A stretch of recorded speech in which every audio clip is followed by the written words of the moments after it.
Dikenal baik dan periang, sosok Mega Suryani Dewi, mama muda tewas di tangan suami di Cikarang Barat.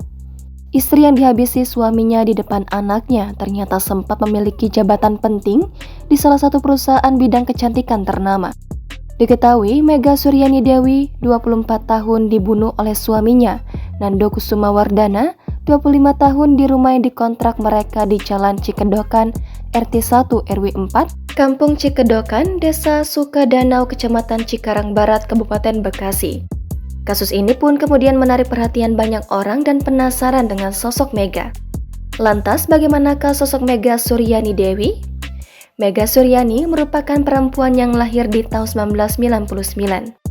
Dia sekolah SD dan SMP di Bekasi. Kemudian dia melanjutkan pendidikan di SMK Negeri 1 Bekasi. Di SMK Negeri 1 Bekasi, Mega mempunyai banyak teman. Sebab Mega dikenal oleh teman-temannya orang yang baik dan periang. Lulus dari SMK Negeri 1 Bekasi, Mega kemudian bekerja di PT L'Oreal Paris Indonesia pada tahun 2018. Jabatan yang diemban Mega cukup penting. Mega diberikan amanah sebagai beauty advisor atau penasehat kecantikan. Mega berhenti bekerja pada tahun 2020. Selanjutnya, dia bekerja di BEAU, My Beauty Shop.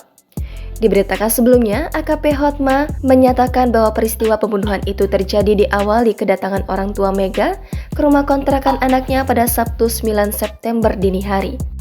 Saat itu, orang tua korban melihat Mega sudah tergeletak tak berdaya di atas kasur.